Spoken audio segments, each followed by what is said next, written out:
All right.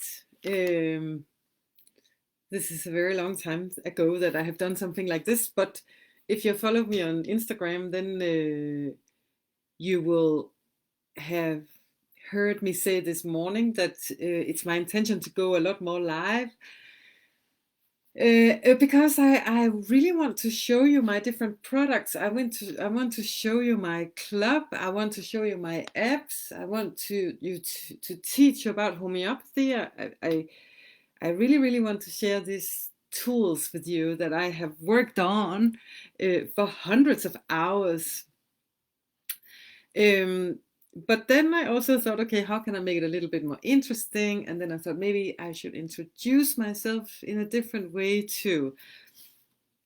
And then, of course, I started digging a little bit in cutting. So I found this supplement from a newspaper where there was an article about a seminar that I was giving. So everything is in Danish, of course. And it's because I went today to the rally in front of the Royal Alec Hospital in Edmonton. And it's the second time I went there. And it's just so strange to see how different the experiences of going there is compared to what gets communicated in the newspapers. It's actually quite crazy, and I have just prepared a couple of things that I would just like to show you because there's definitely a huge misunderstanding somewhere. There's I think there's a big misunderstanding around who are the people that are protesting. Okay, so I'm just like, please set the, I'm just seeing all the, you bear with me because I'm completely, oh my God, is there something wrong here? It would be great if there was anybody live that could say anything and say, just so I know that it's going through and I can be heard. And please comment. No, but I can see that there is like a quite fearful tone when this group of people called anti-vaxxers is being referred to. And I think it's about time that we show a little bit more from the inside and show a little bit more about what it's actually like, because when it's being reported in such different ways, then it's yeah, there's a need for another side to be shown, one that is not being represented when we're looking at the news. Okay, so I'm trying here. If you know, whoever is watching, if you know how I can screen share from here, then that would be completely awesome. But maybe I can't do that this time. But I'm just going to explain it then. Okay. First of all, I would like you to see my post from Instagram because I think that kind of explains what I want to see. It's all of these things that come together. It's like we read about that they want to say now that if you are going against the narrative and all of these things, that then you should. There's talks in the U.S. that you're going to be called a domestic terrorist, and there's all these rumors about violence and so on. And I just want to. This is not something that I experience at all. So here is a picture of me from the rally today, and what I wrote to that picture is, this is a picture of me and another domestic terrorist at a highly politicized event. Oh, don't we look scary? And for the record, this is an ironic event, and I thought I better write that because frankly, it feels like the press is really nitpicking and really working and trying very hard to find something bad to say about at least, the group and movement as I know it. Okay. And of course, this is also a comment to what's going on now.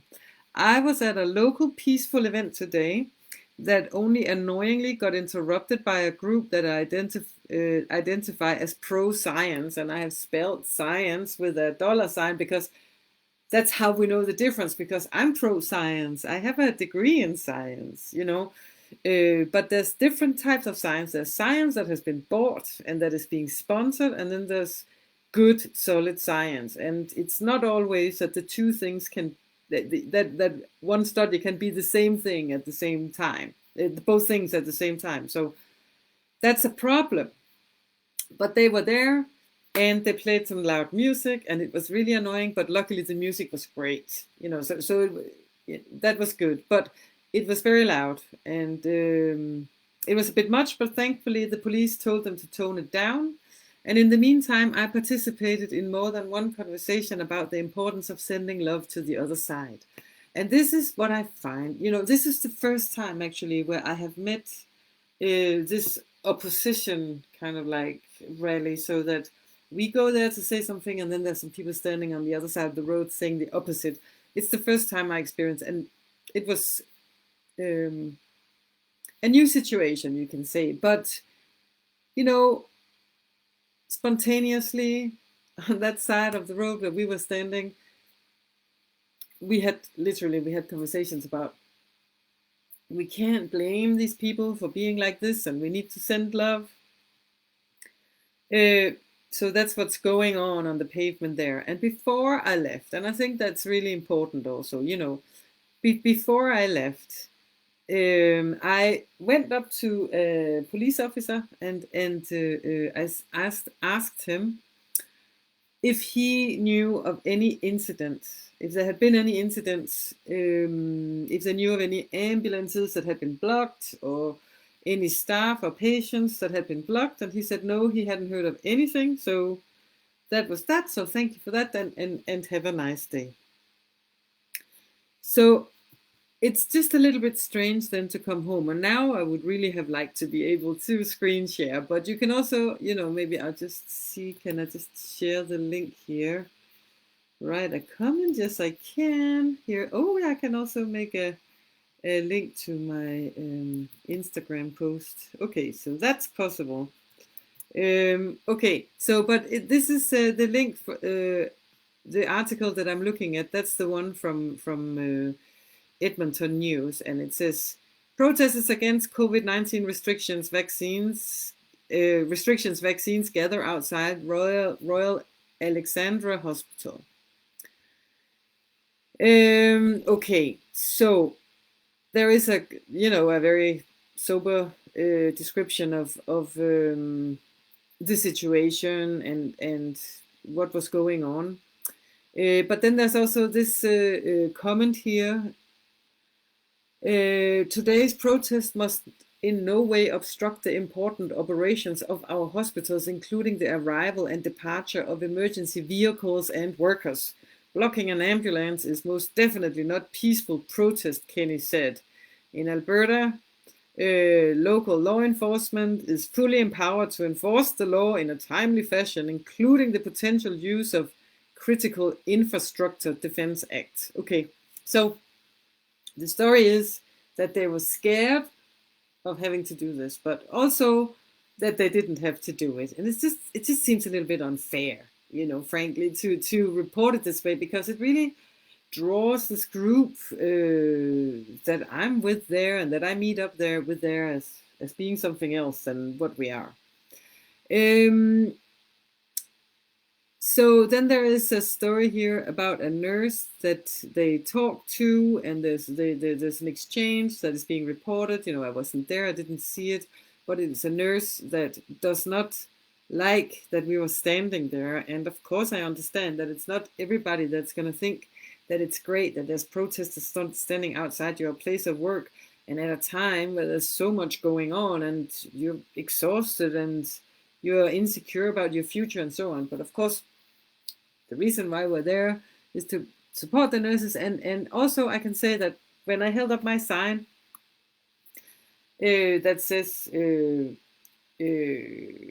fuck science, but I don't write fuck. I might write FU and then a star and K and then science, and then the science is written with a $sign, and that's of course very important. That's my sign. And then I said, we want real science. So that was my sign. And I had lots of people taking pictures of it because I was decorated with dollar bills and so on. So, but I also held it up, and I saw nurses standing there that were smiling. Well, I don't know. They were. I couldn't see their faces, so I don't know. I imagined that they were smiling because they gave me signs of approval. They were like, "This is a good sign," and also really wanted to get a good picture of it. So there were definitely also some positive exchanges, with the nurses there. It's not all the nurses that think that we shouldn't be there. There are nurses that think we should be there. Lots of interesting information at an event like that. But then back to the this thing, I wanted to talk a little bit about, just introduce myself a little bit more, maybe who I am in this time. So when I was finished studying homeopathy, then I decided, and I started seeing patients, and I met a lot of families that said, yes, and we do not vaccinate. And I was like, okay, so what do you not vaccinate against? And then it was very rare that I could get an answer, like an educated answer to, okay, we're not vaccinating against this, and this. Okay. So I just thought, and they were, of course, asking for my help with other ways of building an immune system than with vaccines. So then I now have a responsibility towards these parents. So then I also have a responsibility to educate the parents. So I made a big deal out of educating parents in the diseases that they do not vaccinate against, because you can have early intervention. You can know what to give homeopathically. You can know what's a red flag, and also get some really good information about how many people actually have this disease, how many die from it, what's the medical treatment of it, what's the alternative treatment of it, and all of that, just get all that information together. And then, of course, also talk about homeopathic, homeoprophylaxis, which is homeoprophylaxis, it's in the name, it's homeopathic prophylactic prescription. So prophylactic meaning disease prevention. And of course, nobody can say that in these times, so I'm not going to say that, but there is a system within homeopathy that's called homeoprophylaxis, and we also spoke about that, which I think is okay when you come to an event that is put out there by homeopaths. So then I think it's reasonable to expect that you shouldn't be surprised that you get to hear some stuff about homeopathy. But, at the same time, then I also really feel strongly about educating my parents, or the parents that I work with, in the different diseases, so that they know what to do. I don't want them to leave my office ignorant. I want them to leave switched on, and not just for their own sake, but also for suddenly to become a resource in the group of friends and in the society.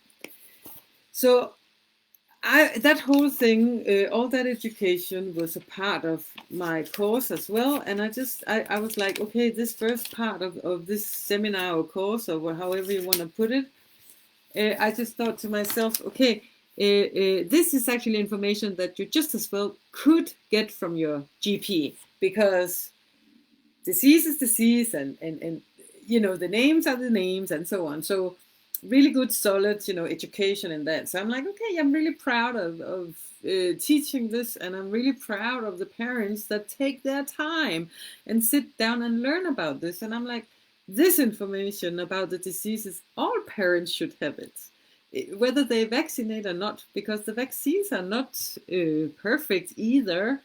And we also take a responsibility. If we want to be like responsible in society, and then it's good to have this knowledge so we can help each other. Okay, so I invited a journalist into this course. I invited many different journalists, and one journalist he decided to come, and from a very serious Danish newspaper. But in all of that, also, I can't even remember if it was when he was there or it was a following course. But I got so many threats that I hired security to be in the door, because I felt like the people that come to these courses, it's like a vulnerable population. Like, here's a picture from the event. I think it's actually me in the background there with the long hair and my glasses.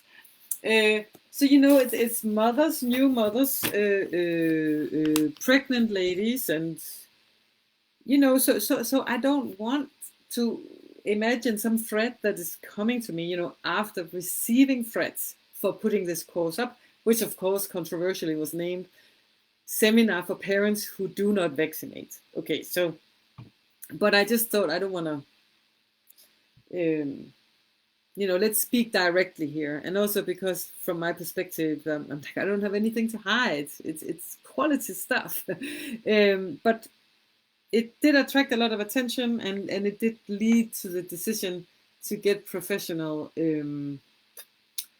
security to the event, just to get this guy to check the tickets and to be there during the event so that I could feel safe, and the other homeopath I did the course together with, she could feel safe, and we could do our presentation in the calm environment that we wanted to do, and knowing that we were not going to get interrupted, and exposing the people coming to this course to some kind of shocking experience, even if it's just somebody opening the door and yelling something. That's also scary. So that's what we did. But then he came here and he wrote this. So this was in the supplement. This is from 2016. So it's like a newspaper supplement, and he wrote this article, and then I just had to laugh today when I saw the headline, because the headline, of course, you're going to have to trust my translation now, because it's in Danish, and it says, yes, I prioritize my own child's health first. And that was a quote from myself, I think, yes. Regardless, then the headline in this supplement, it was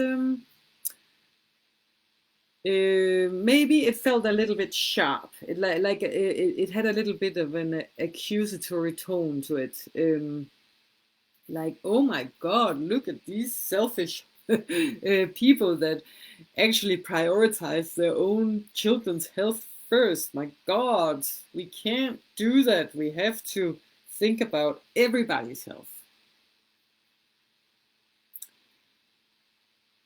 But now we don't need to think about everybody's health anymore. Now everybody's, think about my grandmother, think about this person, think about that person, think about, it has become very, very selfless and very self-absorbed, and we have sick people in my family, and so I understand it all. I understand it all because I have said it myself. Yes, I prioritize my own child's health first. I prioritize in that way, and it has been flipped around. Now I'm being accused of not looking after other people's health. I still can't really get my head around it. But it just feels like it's two different things. One is you're too selfish, you're only thinking about your own child's health. And the other one is by making this choice, or by now we need to take a specific group of people's health into consideration. And it's wrapped into this understanding that it's like a sacrifice that we all have to do to protect these people. because these people's lives are so much more important than my life. Like I said, I still don't have my head around it completely, and I'm really, really interested in hearing other people's perspective of this, because it's like I can feel that there's something in there. There is a tension in the two different things, um, that is kind of. I got surprised when I saw this headline today. Um, when you say that everybody has to be vaccinated to protect your grandmother, how is that not putting your own people's health first? How is that not saying you need to take a risk to protect my dear one's health? When you are asking me and anybody else to do that, then you are saying, yes, I prioritize my own people's health first. And maybe it doesn't seem like that from the other side. Maybe it's because you are living in this illusion that vaccine side effects are not real, for instance. If because that has been a myth that just has been so stubborn and going on for so many years. It's like, even to get someone to understand that you can have such a thing as a vaccine side effect, you know, the mantra has been, they're safe and effective, and that's it. And if you serious, if you came down to the doctor and you felt like you had a side effect from a vaccine, then you became this villain, you know, this persona non grata, um, that is a problem, and you have to find out what's going on with this person. Yeah, and you just are being denied the benefit of getting yourself or your child looked at as if you have had a side effect from a vaccine, actually. Um, so it's difficult to find out and how to navigate, I think, in this thing that is going on. But it was nice today to feel this confirmation of that we are peaceful people. You know, everybody that I meet through this are peaceful, nice, loving people. It's so grotesque to hear some of these new labels being attached to this crowd, as I know it, you know, as domestic terrorists. It's just ridiculous. But I think that it's also showing that there is a disconnect. There is um, a very stubborn idea in some people's heads about what this group of people that do not vaccinate, what it is that who they are and what they stand for, and how stupid they are, and how Trump voting they are, and I, you know, all of that. So I think maybe it would be nice to just get to know each other a little bit better. And I hope that I can get some more conversations going with some of the people that I met through this, and the interesting projects that we do, and maybe be able to present it a little bit more. And so maybe show that we're nice people and we have good intention, and really, you know, what we are fighting for, and the message that we want to get through, that is something that also benefits you. um, but maybe you just don't know it. But um, I think that everybody that I would have met and spoken to today, they would say the same thing, that this is bigger than just what we want and what we like. This is has to do with what you can expect other people can make of decisions over your body. And we can get into talking about this at another evening like this, if you want, if there's an interest for that, because there's so many that it's not an easy topic. There are a lot of places where it gets muddy and it's not completely straightforward, but that doesn't mean that we can't talk about it and we can't try and filter it out a little bit and maybe go a step back and take a look at it from that and take a look at it from the other side as well. Who knows? Um, Now this is a homeopath channel, so do not expect that it's gonna be very different from what I'm talking about today. But I just thought, okay, it was interesting with this article, and this is from 2016. And since then, I did other articles, and I went on the news, and I got I got made fun of in a evening satire show, and I was screamed at like in the most ridiculous way by a politician in a radio debate, and so I tried doing so many of these things, and it really um, it really put a strain on me to do that. It was very, very hard, and mostly because of all the hate that comes towards you and the insecurity and also the shift in me in relationship with friends I'd known for a long time and maybe also with my family and so on. It's a big topic to go out and talk about like this. So that was definitely a time also filled with a lot of anxiety, but also I think a feeling of duty that somebody must go out and talk about these things. Um, but I was thinking about it today. It's like, oh my God, am I going to step into this field again and talk about this again and put myself in the firing line like that?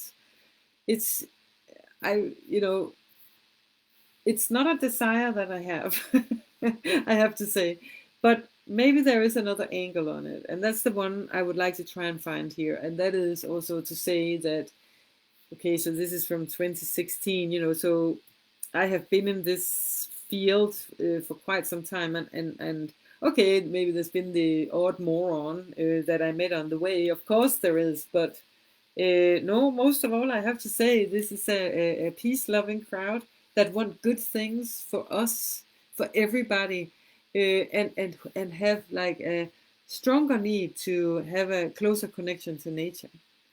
And maybe you don't like having a closer connection to nature, but it doesn't give anybody the right to say that if you want to be closer to nature, if you want to be closer to the way that we arrived here on the planet and hold on to certain things and principles around that, you can't say that you're a bad person for doing that. I'm sorry, but I understand if there is fear and misconceptions. And then we have a responsibility in trying to break these misconceptions down and maybe get hold of something that is real instead. So maybe that's something that I'm gonna dabble in and play around with, and who knows? I'll try and see maybe I can get some other of my friends on here as well. That would be awesome. And of course, the whole point with all of these things that I want to do and do all these things, because I want to also show you my products, but I don't know how to screen share. I'm just gonna have someone to that has to help me do that. So I will save that for another time where I will show you inside the club. But otherwise, find me on Instagram. You have the link here, Homeopathy Lee. You can also find me on, well, you are on Facebook here. Yeah, go to Instagram, find me there. Look on my website, Homeopathy Lee. And then, of course, also go and check out my app that is on iTunes and Google Play called Homeopathy Lee, which is an app with homeopathy for everyday life. And today, a new app came up on Google Play, and that's Homeopathy Lee for childbirth. So if you are expecting or know somebody that is expecting, then maybe that's a nice thing to take a look at. And hopefully it's going to be on iTunes soon again. Okay, this was actually quite nice. And thank you to the person that has been so steadily watching me all the way through. Yeah, thank you for watching, and I'll do this again soon and take it from here. And who knows, maybe we can be better at loving each other. Until then, take care. Bye bye.